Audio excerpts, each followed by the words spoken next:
Hello and welcome to New Filmmakers Los Angeles. My name is Danny De Lillo. I'm delighted to be virtually joined with Charlene Moore with her amazing movie documentary, When the Children Left. Let's take a look at the clip. I really looked up to her a lot.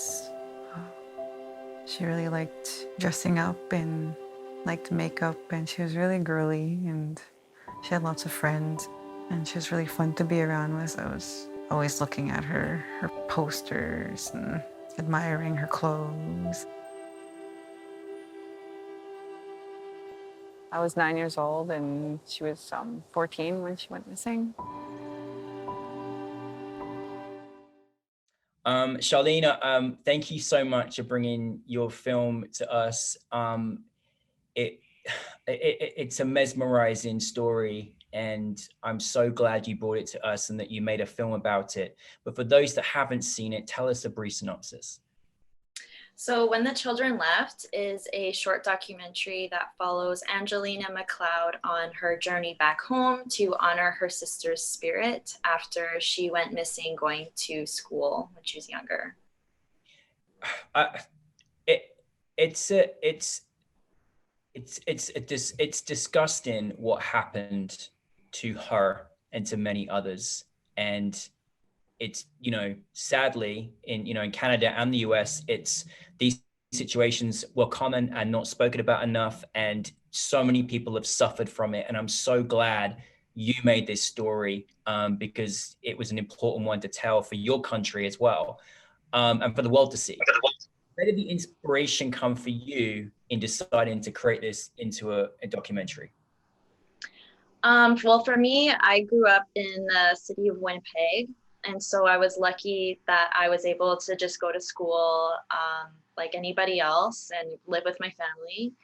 But I was aware that, my relatives and lots of young people from Indigenous communities that are isolated didn't have that opportunity.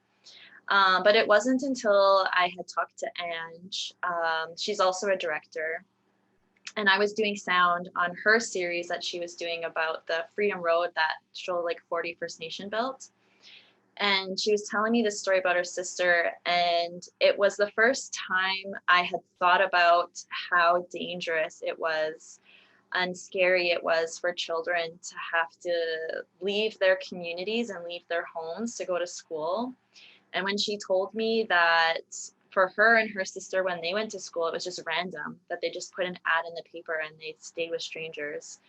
That was shocking for me to realize that that might be the case for some people. And so for me, being an Indigenous person and already being aware of this issue, and then not really having that full depth of understanding of how dangerous it could be, was shocking. So then I felt like other people needed to probably also hear this story, because if I wasn't aware, then I'm sure so many other people weren't.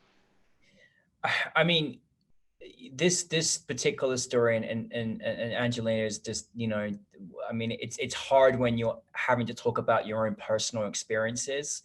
And she articulated her feelings and emotions in such a way that you just you wouldn't wish upon anybody. And how, for you as a director, do you work when you're working with someone that's another director? How do you go about working with your subject in this way? Because I'm sure it's very emotional and very sensitive, I'm sure. Yeah, so I was very nervous making this film, because I knew how vulnerable Ange was going to be and how close this story was to her. Obviously, it was her sister and it's her own story, and she shared so much. I knew how hard that was going to be for her, and I knew that I carried like a very big responsibility in telling this story and sharing her story. And so I tried to keep Ange involved as much as I could throughout the process, and constantly checking in with her about how she was doing during the shooting. And it was interesting because I feel like sometimes, as she was a director, she was aware of where I was trying to go with something sometimes, which made it kind of difficult, but we are also friends. And so it was pretty natural. Doing the interview wasn't too bad.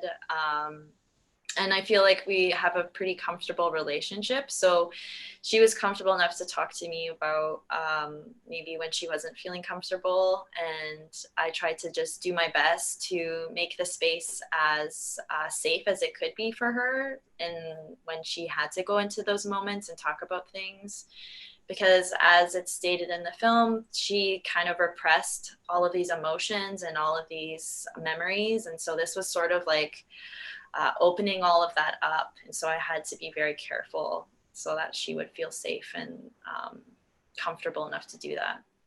Of course. And you know, when it, again, I think when it is, you know, something so personal, but also it's happened to a lot of people, you know, in that part of the world, in another parts of the world, like for you personally, you know, what did, obviously it's her story and what she went through. What did you kind of want your grander audience to take from your film?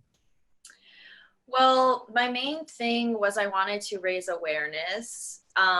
Within Canada, I mean, I don't know so much about what the politics are like in America. I'm certain they're very similar, but in Canada, there's this understanding broadly that a lot of Indigenous youth have lower graduation rates from non-Indigenous youth. And there is evidence of poverty in Indigenous communities, but that's all systemic issues. And there has been discussions, people are aware of residential schools and the 60s scoop. I'm not sure if America has as much awareness of those things, but there is a lack of awareness of understanding that this colonization is continuing and that the education system is still discriminatory towards Indigenous children, and Indigenous children are still not treated equally within that space. And so I wanted the film to showcase that despite the fact that residential schools are closed, there's still discrimination and children are still being put in unsafe spaces. Well, I'm glad that you said all that, because you know, I'll go as far as saying this your film should be seen in every school by every teacher and student and in every home in Canada for those people that aren't aware, because it's disgusting how it's still going on today. It really is. There's no other word for it. It really is. And, you know, it needs to change now, immediately. You know, this is something that should have changed by now, and never should have happened in the first place. And you know, I'm glad that you made this film, because I really just want it to go everywhere for you so everyone can see it. Now, I was not only mesmerized by this, you know, story, but I thought the score was just like, I cried all the way through. With that added element, and the picturesque, beautiful part of the world you shared us with was equally amazing. Tell us a bit more about that. Yeah, I was really happy with the score. I worked with Anita Lubosh, who did the complete sound design and composition. And I was very lucky. She is a sound veteran and a mentor of mine. I also do sound. And I asked her to work with me, and I definitely didn't have a big enough budget for her, but she was very gracious and kind and generous and decided to work with me because she wanted to support me. And when she got on board early on, and we had a lot of discussions, and I just told her that I really wanted her to be inspired by the water and by the land.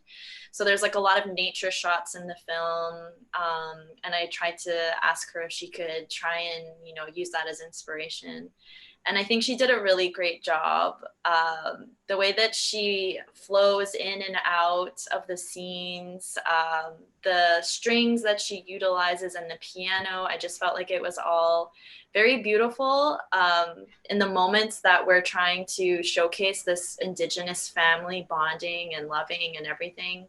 And then these moments where there's this anxiety and this sadness, the music really weaves in and out of that really effortlessly. And so I was very thankful that she came on board, because I think the film was really elevated by her composition.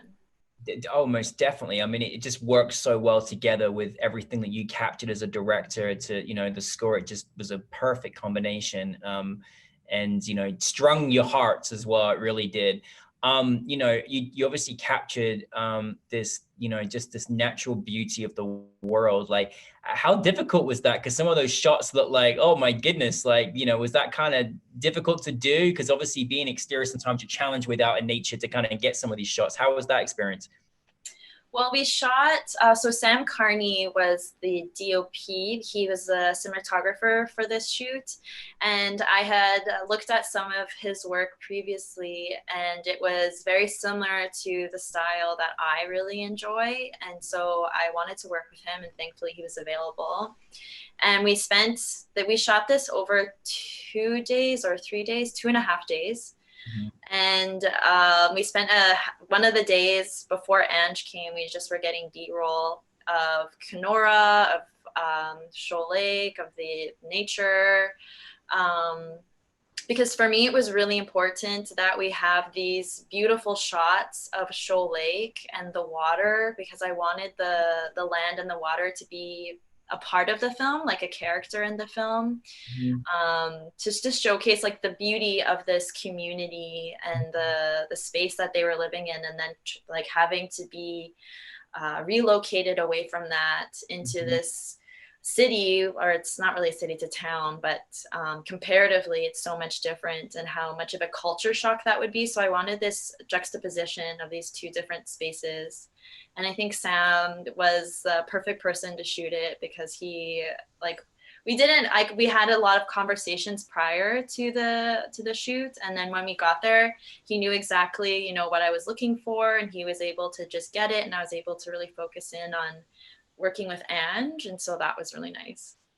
It was, again, really, really wonderfully captured. And I love that you brought the element up of just, you know, from being, you know, out there, you know, in the beautiful landscapes, to how different and what a culture shock that would be for a town. And I think one of the things that, you know, the sad thing about how things have changed in Canada, and, you know, and how, you know, it was overrun and overpowered in the most disgusting way again, is that I think the, you know, native indigenous people really understood the land and the water, and appreciate it in a way that I think that we don't do today. And I just love that you captured that, because it just made me reflect upon, you know, how indigenous people really care for, you know, the planet a lot more than we do today, and the way things have changed and everything. And I just thought you just captured that so beautifully, as well as a jump to being in a town. Anyways, want to follow on through, like, as a documentary filmmaker myself, you know, I know that as you go through on a journey in making the film, you kind of, there's a lot of things you discover on the way. I'm curious for you in making this project. Of course, you had a fantastic, you know, story, but was there anything that you kind of learned or discovered on your journey that was surprising to you, even in your experience? Well, like I said, like the story was a little bit shocking for me, but something that I was trying to do research into how many schools in Canada, or I guess, let me rephrase that. I was trying to do research into how many high schools there are in Indigenous communities. And there was no information on that. I couldn't find any information on how many Indigenous communities had schools or didn't have schools. And I found it kind of shocking that there's a lot of statistics on Indigenous peoples and their education, but there isn't on the lack of resources for that education. Because I was going to use that as a statistic in the film to talk about, like, this is one community out of however many in Canada. And there wasn't any information on that. And I tried to do the research myself, but I wasn't going to be able to get it done in time. Oh, wow. So there was that. And I don't know what else there would be. But that, I mean, that in itself is, you know, it's terrible that that information is not, doesn't just pop up, you know, that you have to even go an extensive search for it, and it's still not available. And I think that's, again, something that, you know, needs to be changed, you know, and those statistics need to be made available, because people need to own up to, you know, what the real situations actually are for people of today. And I think again, a lot of times we hear stories of maybe things that have happened in the past. And I think one of the most important perspectives is not only learn about your history, but educating people about what's going on today, right now, and this is wrong. So I want to say a big thank you to to Angelina for sharing her powerful story. And we're so thankful that she did, and, big love to her. Just want to finalize and say, for you, what is next for you? Well, right now I'm working on a short documentary.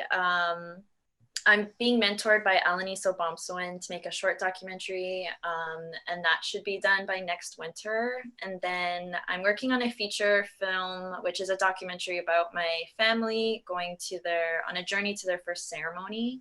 Oh, And wow. so that one is in development right now. So still looking for funds, but we'll see what happens.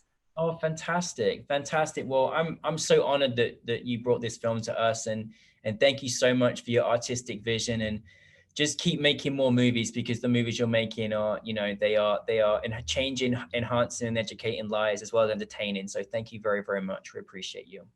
Well, thanks for having me. I'm really appreciative of being here, and thanks for this great interview. It's really cool and it's a nice experience. I actually wanted to say that I feel like this film festival is being ran really well during COVID. Like, I've been to a couple of COVID film festivals, and I feel like this one is like really well organized and like managing things really well. So good Thank you job. very much. Well, we appreciate that. Doing the best we can in these times, right? Thank you very much.